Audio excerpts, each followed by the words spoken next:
A Bolsa de Valores passa por uma fase espetacular.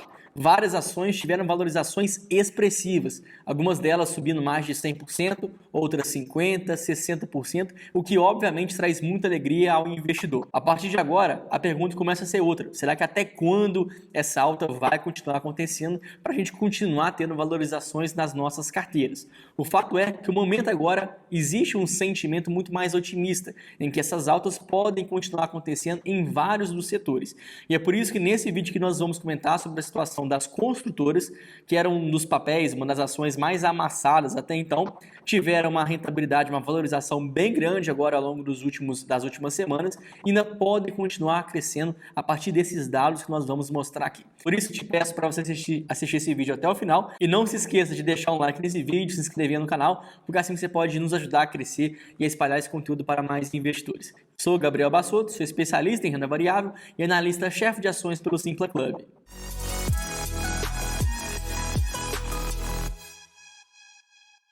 Esse sentimento de maior otimismo, ele foi gerado de uma forma generalizada, tanto considerando os investidores dentro do Brasil, mas também investidores institucionais de grandes bancos, corretoras, casas e até mesmo investidores estrangeiros que começam a colocar cada vez mais seu dinheiro aqui no Brasil, aumentando a perspectiva, até mesmo esse sentimento otimista que a Bolsa pode continuar se valorizando. Grande parte disso está atrelado à potencial queda de juros que deve acontecer ao longo não desse mês, mas talvez a partir do segundo semestre desse ano, e que obviamente tende a beneficiar alguns setores mais do que outros, embora ainda assim todos sejam muito beneficiados. Mas diante desse contexto, eu acredito que o setor de construção ele ainda venha a ter um impacto ainda mais positivo do que a média. Então por isso, mesmo aquelas empresas mais conhecidas como EasyTech, Trisul, Cyrela, MRV e as demais construtoras tenham se valorizado recentemente, elas ainda podem entregar uma valorização ainda maior. Muito porque, apesar dos alvarás de construção não estar tendo um recorde, não estar tendo um pedido realmente muito grande, o que indica que as construtoras estão lançando menos do que elas lançavam algum período atrás, o que sinaliza que vão ter menos obras sendo construídas, mas apesar disso, as vendas começam a ser mais aquecidas. Ainda não de forma unânime, né? Algumas empresas começam a ter vendas melhores, mais aquecidas do que as outras, mas na média a gente começa a perceber vendas mais aquecidas e que isso pode continuar ganhando mais intensidade à medida que a taxa de juros venha a cair. Isso porque as construtoras trabalham com unidades, independente se é uma construtora de baixa renda ou alta renda, muito caras. Você comprar um apartamento vai sair pelo menos ali R$200 mil, ou então se você compra um apartamento de média, alta ou altíssima renda, vai sair muito mais do que R$1 milhão, mesmo que seja na planta. Então, por ser um valor muito grande, durante um momento econômico em que a gente estava com inflação muito elevada, que a gente estava com a taxa de juros para você fazer empréstimos imobiliários muito caros, obviamente a atratividade do cliente, do consumidor, ela se perde nesse meio do caminho. Então, agora que a gente começa a vislumbrar um cenário um pouco mais confortável para essas empresas, existe essa reversão. E talvez a demanda comece a se acelerar pouco a pouco, que é inclusive o que nós já vemos notando com essas vendas mais aquecidas desde já. E ainda acredito que algumas construtoras de mais baixa renda possam ter algum desempenho melhor do que as construtoras de mais alta renda, muito porque as de alta renda elas são muito fortes em questão de resiliência.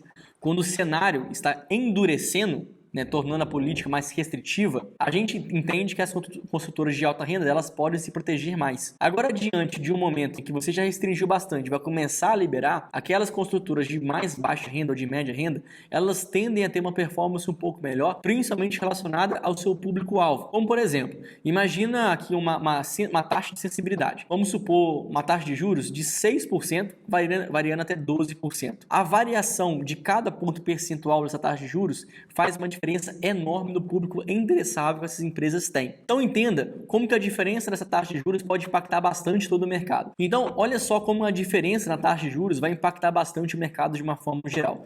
Considerando uma taxa de juros em 6%, a gente vê que a renda daquela família para fazer um financiamento imobiliário deveria ser ao redor de R$12,6 mil por mês. Uma média alta, considerando aqui um apartamento de R$500 mil. Então, para você financiar um apartamento de 500 mil, você daria uma entrada de pelo menos de 20% a 30% daquele imóvel, e o restante você iria parcelar com uma taxa de juros de 6%. Considerando as mesmas condições, imóvel de R$500 mil, a mesma quantidade que você vai dar de entrada, mas agora com uma taxa de juros em 12%. Considerando essa taxa de juros a 12%, a renda da família deveria ser de mais de R$20 mil. Então, olha só, diferença de porcentagem, mas faz uma diferença muito grande em termos de renda mínima que aquela família deveria ter para ter capacidade de usar aquele financiamento imobiliário. Porque além da entrada, você tem que comprometer no máximo 30% da sua renda para pagar aquelas prestações. Mais do que isso, o banco não vai emprestar. Por isso, qualquer diferença da taxa de juros vai ter um impacto muito grande. Afinal de contas, são empréstimos de 30 anos, por exemplo, e que quanto mais alongado é esse prazo, mais juros você está pagando. Então, juros mais caros, obviamente, vai precisar de muito mais renda para você assumir